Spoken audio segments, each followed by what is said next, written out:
Now, I think we can all agree that a 16% return is much better than a 2% return. Yet we continue to chase stocks of individual companies, thinking they're going to be the next big thing, and yet only getting a 2% return. So in this video today, I got a very interesting one for you because we're going to compare an ETF to an individual stock, how they perform with actual facts and math behind all the figures, and why some of us are being played for a fool with our investments. Now, I also made a terrible mistake with my investing that I got to tell you about, and I'll share that with you a little bit later in today's video. So typically when you invest in the stock market, you have two different things you can look at. One is a stock. That is an individual company, and what you're doing is you're putting your money into that individual company, and the goal would be they're going to continue to grow their business operation. They're going to continue to grow their revenue, pay you in the form of dividends or overall return on your investment over the long period of time. An ETF, exchange traded fund, isn't an individual company. It's actually a collection of individual companies or individual assets,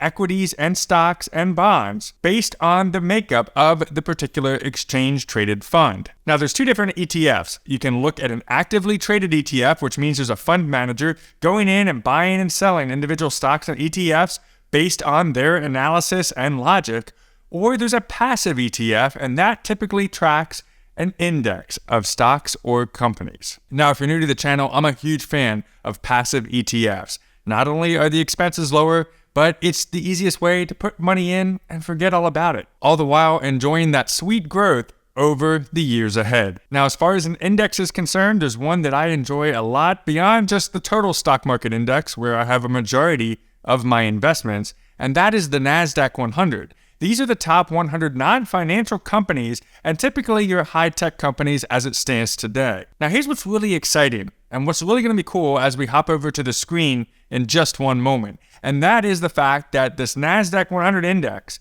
specifically the ETF I like the most, QQQ, it cleanses itself, which means if you have a company that isn't doing well, that is no longer making up the qualifications to be included in the Nasdaq 100 index, it's dropped.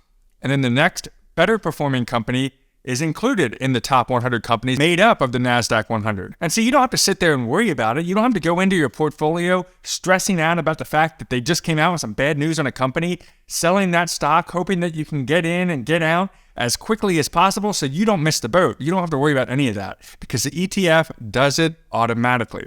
All you got to worry about doing is continuing to invest in that particular fund. So if I look at QQQ over here on Seeking Alpha, this is the one that tracks the Nasdaq 100 index, and you can see the top 10 holdings as of April 23rd, 2023. Microsoft, Apple, Amazon, Nvidia, and Google leading the top of the overall holdings. Now, what I don't like about this, and what I don't like about just ETFs in general, there's no good way to really track the historical holdings of the ETF. So what I decided to do is do a little bit of research and actually dig up some of the old historical holdings of the Nasdaq 100. And what I decided to do is, what if I would have invested in that single stock versus just putting my money into the Nasdaq 100 via QQQ? What would have happened over the last 10 years? That's what we're going to look at. Now, here's the investment I made years ago, and it was just the worst decision ever. Now, this is a long time ago. This is probably in the year 2005.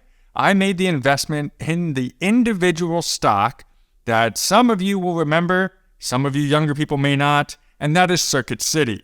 Who remembers it? Drop me a like and a comment down below if you remember Circuit City, and more importantly, if you actually shopped at Circuit City. I went there all the time. Got my TVs, my computers, got my DVDs, got everything at Circuit City. I enjoyed that stuff. I love technology, so I was there all the time.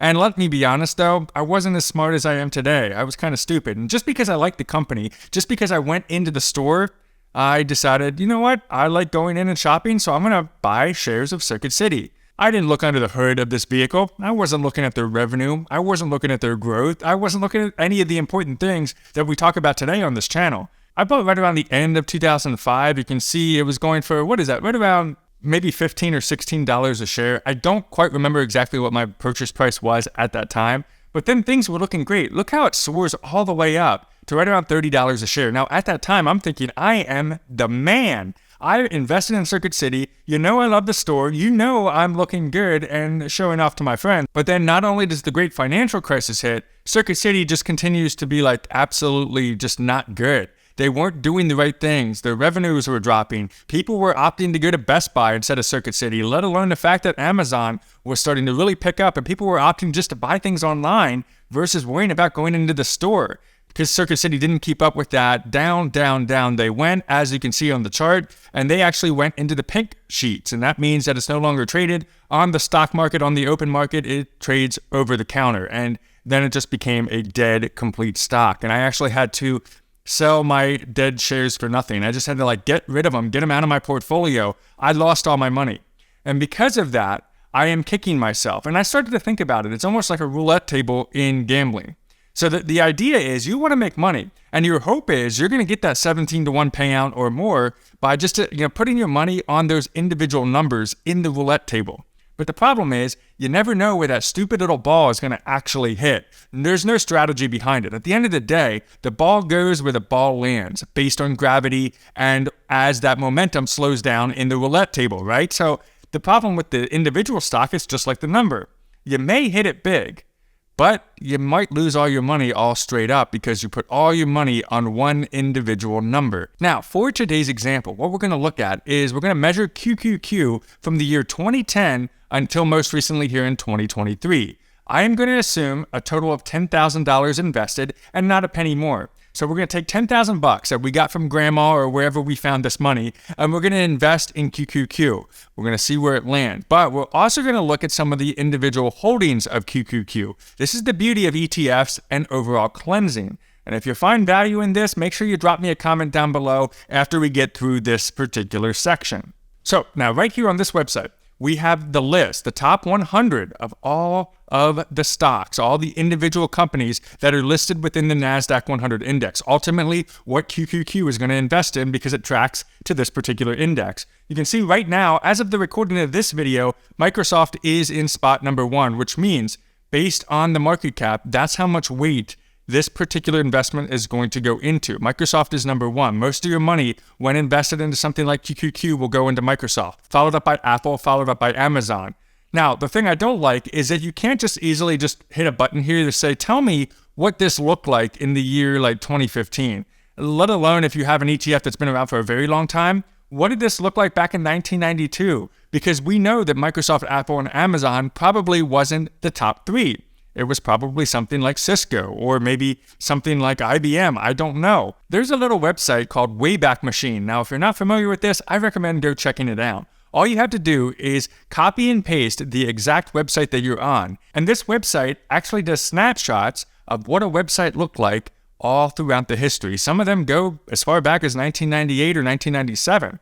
But for this particular one, I wanted to see what was listed on Slick charts in the year 2015. Now you can see it's a little bit different. Not much has changed though. Apple is still at the top 3, but it's actually above Microsoft. And then you can see Amazon is in 3rd place. But I'm going to pull your attention to right down here, Bed Bath & Beyond. Now this has been a meme stock, but it wasn't a meme stock back in 2015. So here we are in 2015.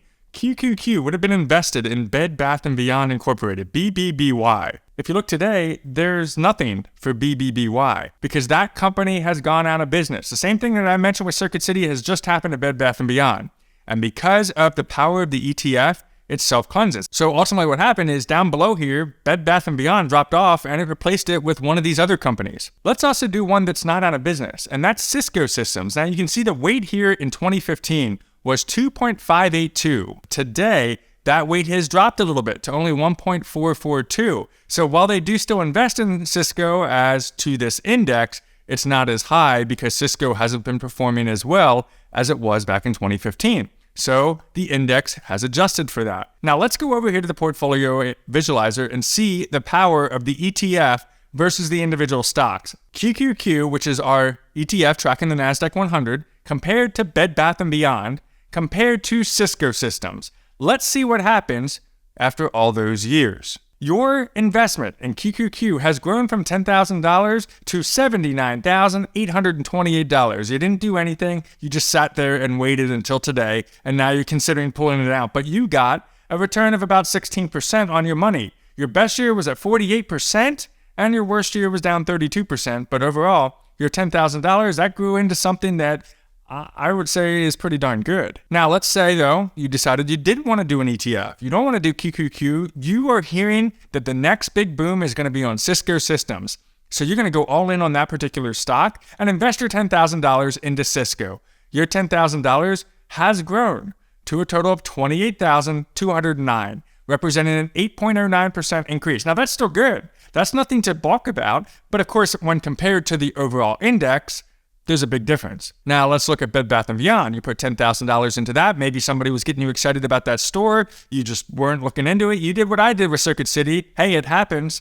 Your $10,000 today is worth a total of $32.87. That is a loss of practically all of your money. So imagine putting all your chips down on one particular number of the roulette table. Well, right here, when it comes down to Bed Bath & Beyond, that roulette table landed on 00 and you lost all your money. But for the QQQ, you wouldn't have had to worry about that. Even though Bed Bath & Beyond went out, the ETF might have gone down a little bit, but over the time, you can see has completely outperformed. Look at the graph. Look at the difference between these cats. Now, back here, everything's looking good for Bed Bath & Beyond back in 2013. You can see your QQQ ETF has only returned $17,000 on their $10,000 investment, whereas Bed Bath & Beyond has returned $19,000. So if we were snapshotting August 31st, 2013, of course, Bed Bath & Beyond's looking better. But when we zoom out, you never know what's going to happen with any individual stock. Now, if you're lucky and you pull out at the right time, or you're investing in the right time, things can go in your favor.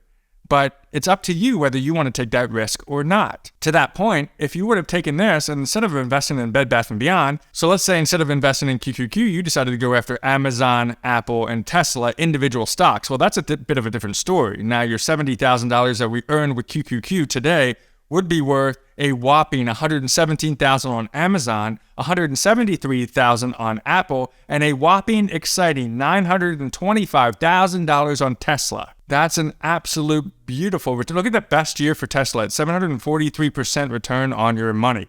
That is amazing. Now, you don't know what you don't know. And the question would be, is Tesla going to continue to outperform, or is it going to hit a peak and start just kind of normalizing? We don't know. So the point is, are you a risk taker? In which case, go for it. Take the risk. This isn't financial advice. But if you want something that makes you sleep well at night, that'll still be a little bit better than maybe going all in on something that you're not sure if that ball will land on your number or not, have a look at something like an ETF. Now, beyond the Nasdaq 100, which is today's example, you can also look at the total stock market. Now, imagine owning a piece of every single stock on the entire stock market. That's where something like VTSAX or VTI can help. VTI is literally Vanguard's total stock market index, and it's one that I put a lot of my money into for my Spire portfolio. To learn a little bit more about that, check out this video next, and we'll see you on the next video.